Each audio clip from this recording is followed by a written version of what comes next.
지금부터 박변의 산재 이야기 진행하도록 하겠습니다. 직장에서 일을 하다가 사고를 당하게 되면 재해근로자와 가족들은 처음 겪어본 일이기 때문에 매우 당황을 하게 되는데요.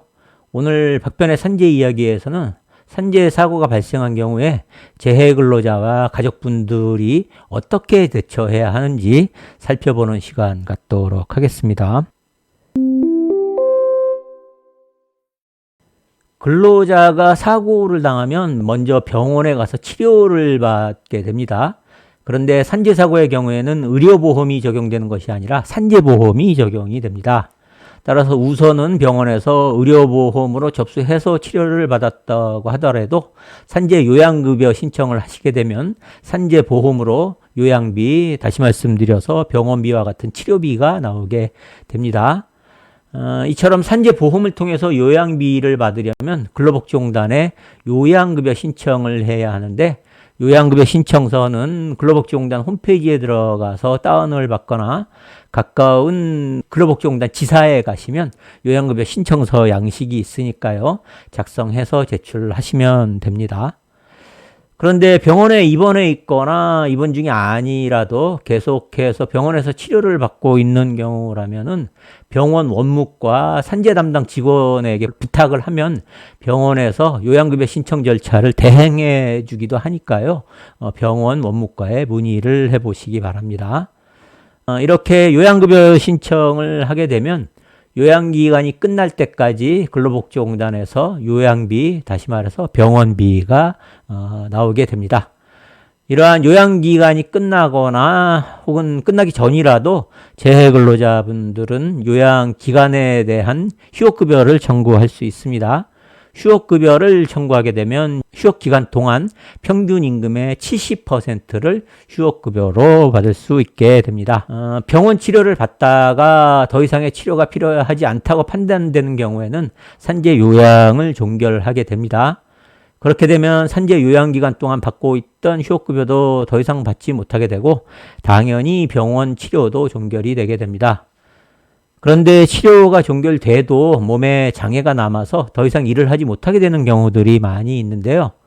이런 경우에는 근로복지공단에 산재장애급여를 청구하시면 됩니다. 산재장애 등급은 총 14급으로 나뉘어지는데 7급 이상의 장애 등급을 받게 되면 장애연금으로 장애급여를 받을 수 있고, 8급 이하의 경우에는 장애보상 일시금의 형태로 장애급여를 받게 됩니다.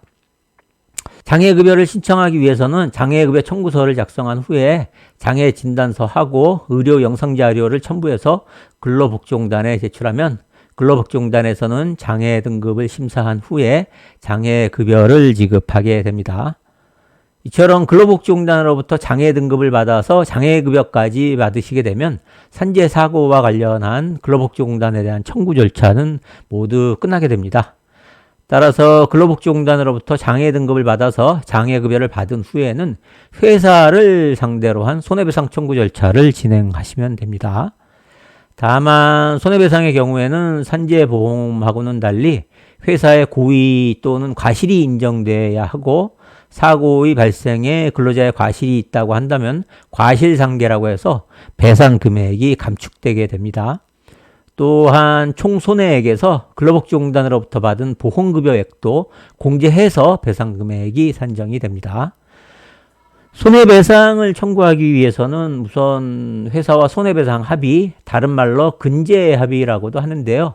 이런 근제합의 절차를 먼저 거친 후에 합의가 이루어지지 않는 경우에는 결국 회사를 피고로 해서 손해배상 청구 소송을 진행하시면 됩니다.